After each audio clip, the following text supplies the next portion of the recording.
नहीं, actually first of all it's not a sequel, it's a spin off, जो मैं अपने हर इंटरव्यू में बोल रहा हूँ, बिकॉज ये एक अपनी तरह का बहुत ही अलग किस्म का स्ट्रक्चर है नैरेटिव का।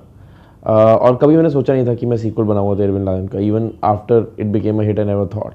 लेकिन जब उसामा की डेथ हुई और उसके बाद जो वाक़े हुए, वहाँ से मुझे आइडिया आया that we should make this film.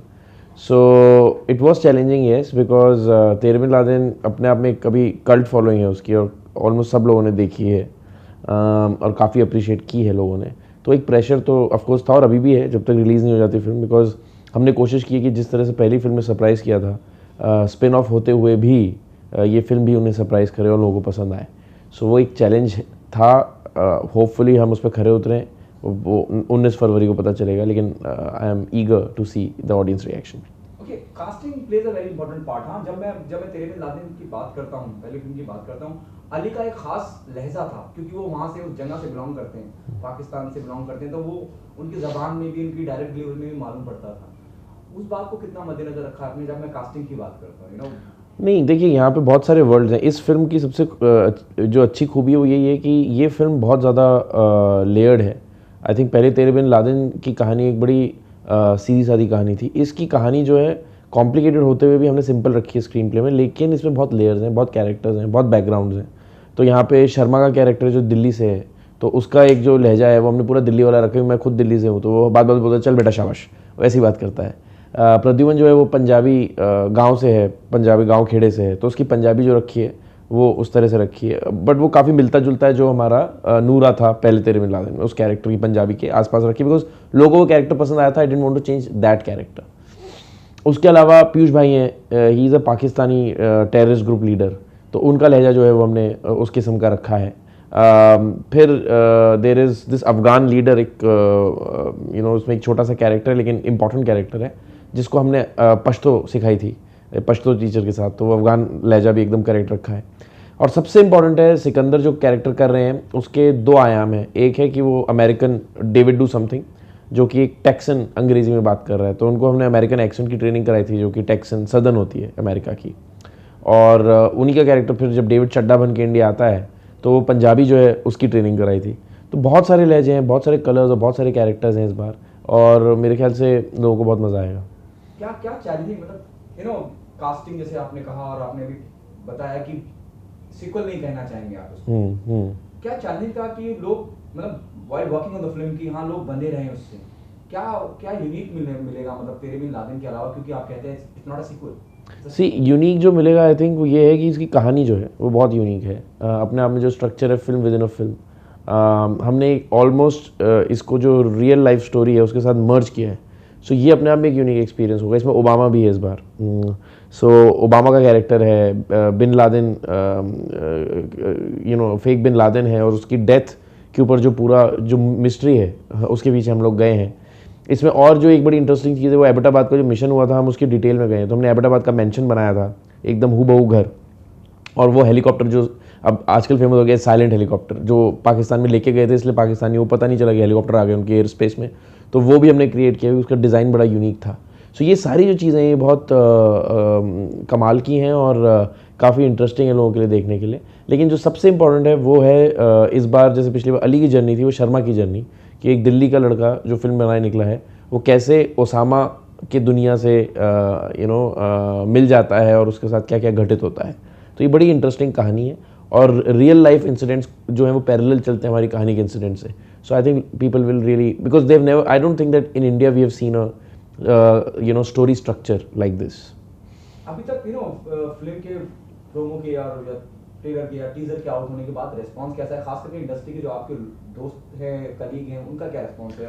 नहीं, रिस्पांस बहुत अच्छा आ रहा है। आई थिंक इंडस्ट्री ने तो काफ़ी एक बार फिर से हमारे को काफ़ी सपोर्ट किया है, चाहे वो सलमान हो, चाहे वो वरुण धवन हो, स्टार्स हो बड़े बड़े, या फिर डायरेक्टर्स हो, प्रोड्यूसर्स हो, जिसने भी ट्रेलर देखा है उसको बहुत पसंद आया।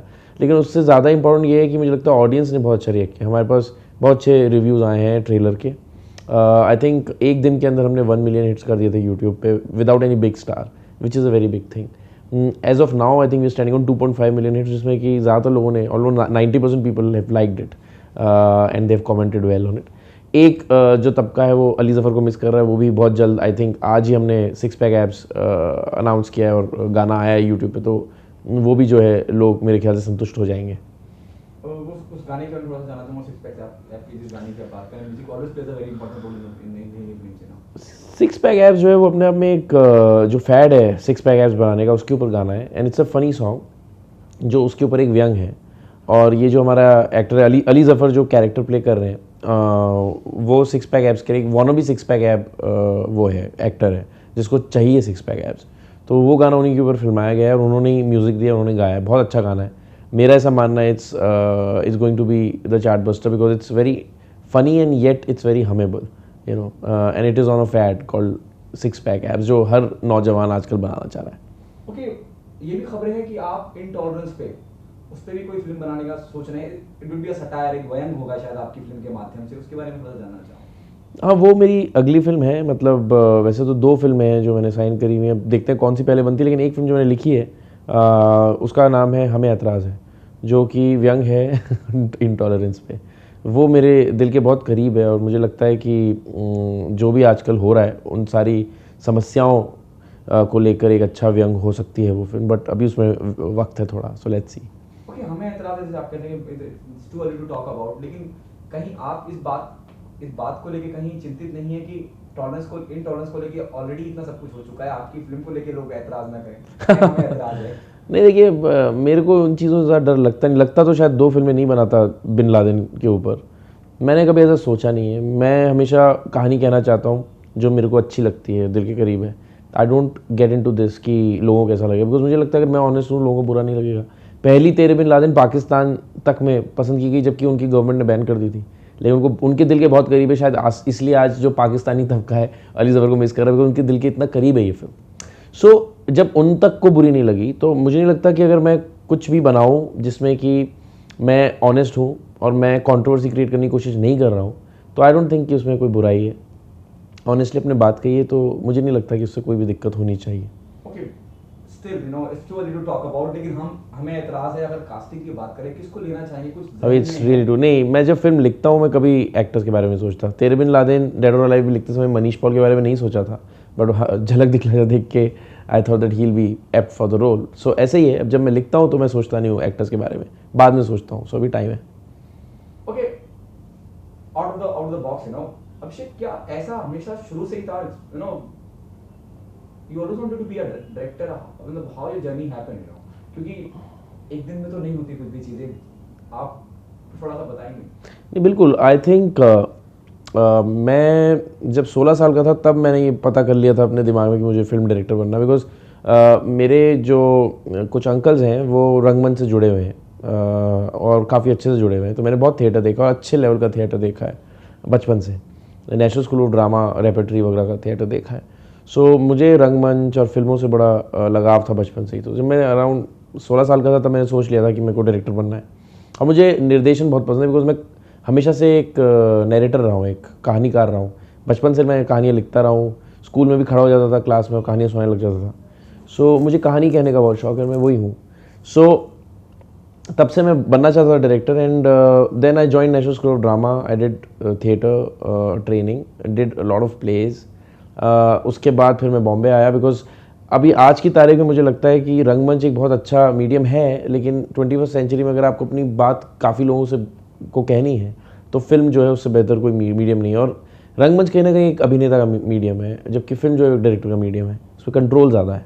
सो मैंने ये एक्सप्लोर किया और फिर मैंने अपनी पहली कुछ एक शॉर्ट फिल्म दिल्ली में बनाई, and then I came to Mumbai, एंड मैंने यहाँ कुछ लोगों को शॉर्ट फिल्म दिखाई, नौकरी करी एडलर में जो पूजा के फादर श्री मनमोहन शेट्टी जी की कंपनी है, और वहाँ 4 साल काम करते करते अपनी स्क्रिप्ट लिखी पहली तेरे बिन लादेन की, फिर वहीं पिच करी, पूजा को पसंद आई और ऐसे जर्नी हो गई। इनफैक्ट मुझे अपनी पहली फिल्म मुझे लगता है कि मेरे को ज़्यादा स्ट्रगलिंग नहीं करनी पड़ी, वो आराम से बन गई। उसको बनाने की स्ट्रगल अलग थी बिकॉज बिन लादेन के ऊपर सटायर, आई डोंट थिंक इस तरह की फिल्म बॉलीवुड के पैमाने में कोई फिट होती है, लेकिन वो किस तरह हमने बनाई और लोगों को पसंद आई। जितनी आसानी से आपने कह दिया, आप दिल्ली से करते हैं, आप यहाँ आते हैं, आप शॉर्ट फिल्म बनाते हैं, क्या उतना आसान था? क्या संघर्ष रहा ही नहीं? देखिए मेरे को लगता है संघर्ष जो बहुत ओवररेटेड शब्द है, और मुझे लगता है हर कोई संघर्ष करता है।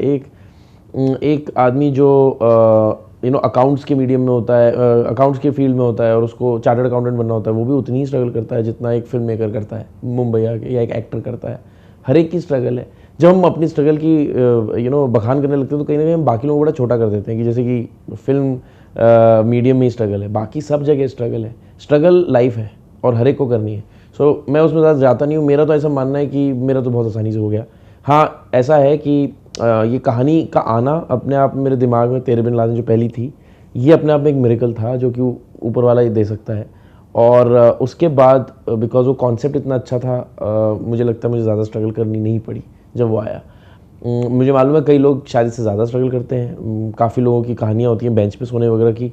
सो ऐसा होता है, I am sure, and I believe it and I feel for them. But I think at the end of the day यार, everybody struggles. So let's not talk about struggle and let's not overrate this thing. I think जो मज़ा success का struggle के बाद आता है वो I think that balances out. And there goes Jitu.